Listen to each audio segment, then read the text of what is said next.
বিধৱা মহিলাক প্ৰেমৰ চলনাৰে দৈহিক সম্পৰ্ক স্থাপন কৰি ৰঙাঘৰৰ আলহী হ'ল গ্ৰাম্য ৰোজগাৰ সেৱক গুলজাৰ হুছেইন। যি সময়ত চৰকাৰে নাৰীক অগ্ৰাধিকাৰ দি নাৰীৰ সুৰক্ষাৰ ক্ষেত্ৰত কঠোৰ হৈছে, ঠিক তেনে সময়তে মৈদাবাৰীৰ ভেলোগুৰিত সংঘটিত হৈছে নাৰী নিৰ্যাতনৰ ঘটনা। মৈদাতাছ গাঁও পঞ্চায়তৰ GRS গুলজাৰ হুছেইনক ভেলোগুৰি আৰক্ষীয়ে আটক কৰিছে। ভেলোগুৰি গাঁৱৰে এগৰাকী বিধৱা মহিলাক বিয়া কৰোৱাৰ প্ৰলোভন দি দীৰ্ঘদিনে দৈহিক সম্পৰ্ক স্থাপন কৰি পাছলৈ বিয়া পাতিবলৈ অস্বীকাৰ কৰাত মহিলাগৰাকীয়ে আইনৰ আশ্ৰয় লয়। উল্লেখযোগ্য যে পূৰ্বে 2021 চনতো 187/21 নম্বৰ গোচৰত পক্সো গোচৰত জেল হাজতলৈ গৈছিল গুলজাৰ হুছেইন। আনহাতে গুলজাৰ হুছেইনৰ পত্নী গাঁও প্ৰধান হোৱা হেতুকে মহিলাগৰাকীক বিভিন্ন ভাবুকি প্ৰদান কৰা বুলিও অভিযোগ উত্থাপন হৈছে গুলজাৰৰ বিৰুদ্ধে। মহিলাগৰাকীয়ে এজাহাৰ দাখিল কৰাত আৰক্ষীয়ে 04/24 নম্বৰত গোচৰ ৰুজু কৰি GRS গুলজাৰক গ্ৰেপ্তাৰ কৰিছে। হয় চাওক, আমাৰ মৈৰাবাৰী ব্লকৰ আণ্ডাৰত মৈৰাদাস গাঁও পঞ্চায়তৰ চাকৰি কৰা GRS গুলজাৰ হুছেইন, লম্পট গুলজাৰ হুছেইন।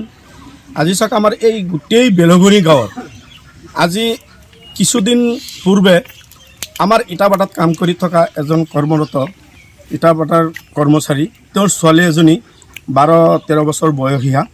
এই ছোৱালীজনীৰ লগত তেওঁ মানে অবৈধ সম্পৰ্ক কৰে, জোৰ জবস্তি। তাৰ ওপৰত মোকদ্দমা হৈছে, কেছ চলি আছে, তেওঁ জেল খাটি আহিছে। হয়, এতিয়ালৈকে কেছ চলি আছে। আৰু তাৰ কিছুদিন পিছতে আকৌ আৰু এজনী আমাৰ এই বেলগুৰি গাঁৱৰ তেওঁৰ গিৰিয়েক আছিলে এটা স্কুলৰ শিক্ষক। তেওঁ মানে বেঞ্চাৰ স্কুলৰ শিক্ষক আছিলে। তেওঁ মৰিছে। তেওঁৰ ঘনীয়েক আমাৰ অংগনবাদীত চাকৰি কৰি আছে। তেখেতৰ লগতো মানে মিছা প্ৰলোভনেৰে তেখেতক মানে বিয়া কৰিম তেনেকুৱা মিছা প্ৰলোভনেৰে তেওঁক মানে নগাঁও, তেজপুৰ, গুৱাহাটী এইবিলাক আদিত লৈ গৈ মানে অবৈধ সম্পৰ্ক ৰাখি তেওঁকো মানে ধলি মাৰি দিলে। তেতিয়া তেওঁ গৈ পেলাই কেছ কৰিছে, খুজিছে, কেছ কৰিছে। আমাৰ গাঁৱৰ ৰাইজৰ হাততো বিচাৰ দিছে, বিচাৰ খুজিছে। কোনো একশ্যন ৰিয়েকশ্যন ইয়াত হোৱা নাই। এগৰাকী বিধৱা মহিলা, এই মহিলাজনীৰ লগত মানে কিবা অবৈধ সম্পৰ্ক তেখেতৰ আছিলে। আৰু আমি গম পাওঁ যে তেওঁৰ নামত কিবা FIR হৈছে। যোৱাকালি ৰাতি তেওঁ এৰেষ্ট হৈছে। আজি চাওক, এই লম্পট মানে জনে যি অৱস্থা আমাৰ এই গাঁৱত কৰি আছে, এইটো আমাৰ মানে ঘৃণনীয় কথা, আমাৰ বেলগুৰি ৰাইজৰ কাৰণে ঘৃণনীয় কথা হৈ গৈছে।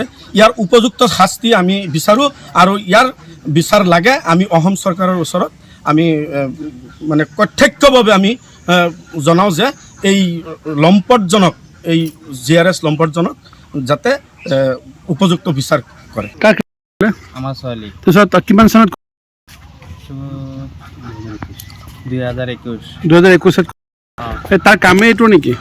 জানো এনেকুৱাই। আৰু এবাৰ এজনক তাঁতি কটা এজন মহিলাক এনেকুৱা কৰিছিল, পিছত তাক জেলত দিছিল। পিছত কিবা আকৌ ছুটি আহিছে।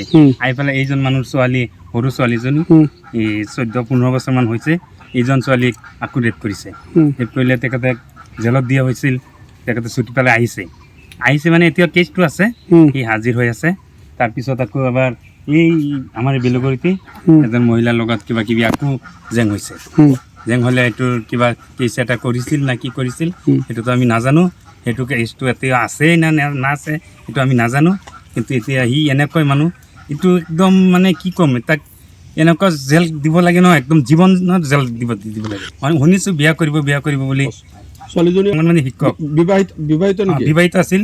আৰু ল'ৰা ছোৱালী 4টামান আছে, 3টা-4টামান ল'ৰা ছোৱালী আছে।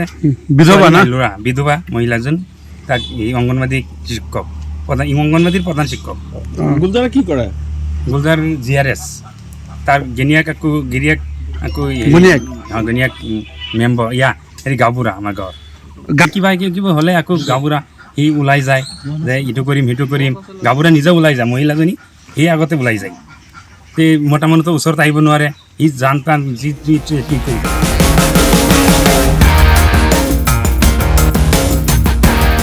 মৈৰাবাৰীৰ পৰা আফতাৰ হুছেইনৰ ৰিপৰ্ট সংবাদ লহৰ।